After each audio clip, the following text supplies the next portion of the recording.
full disclosure. And in any agreement, you did maybe mention a few in a second, you suddenly realize that so many of the agreements and contracts that we've acquiesced to, they're not obeying any of these laws. So no, could you tell pretty us much, what? yeah, Yeah. pretty much most modern contracts are void before you leave the office. They're, they're, they're, they're not worth anything. And it's because, as you said, there's certain pillars that are required. I didn't decide what they were. The legal system didn't decide what they were. The banking system decided what they were. Now, one of those is full disclosure. And in any agreement, both parties or all parties involved are required to disclose all material facts that could affect the contract. Now, if it's later found out that something wasn't disclosed, then the contract's void. That simple.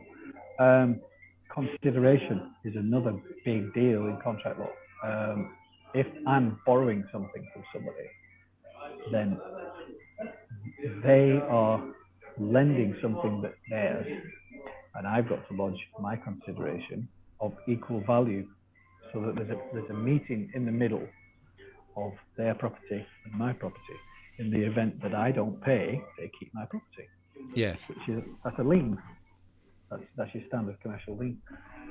When you take your car for repair, once they've done the work, if you don't pay them, even if it's only a 50 quid repair, might be on a £18,000 Mercedes, but if you don't pay that 50 quid, they have a mechanics lien that they can apply to that car, and you don't get it back till you've paid them. So, and yeah, and they've got the right then to sell the car if necessary, so that they get their 50 quid. Yeah, Yeah.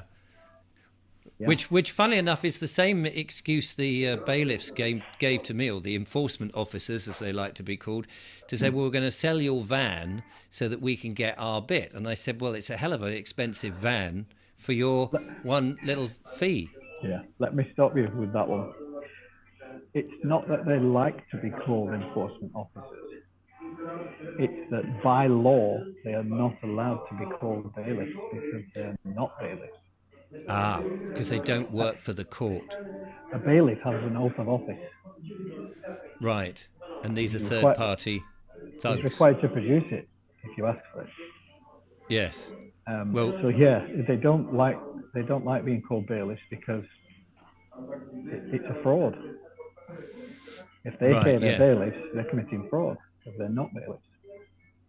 Very interesting. I'll talk to you about that in a second. Let's just finish off with the contract stuff. So yes, consideration is the other one, is one of the Yep. five. I think there are five principles. There can be 500. Oh right. It's whatever the parties agree to during Yes. the formation of the contract. Right. But as a bare minimum, you're looking at consideration, full disclosure, meeting of the minds, capacity to contract. About 4 or 5. They're the essentials. Now, this was decided probably 300 years ago in the law, legal terms that are used today in the courts. And very, very serious people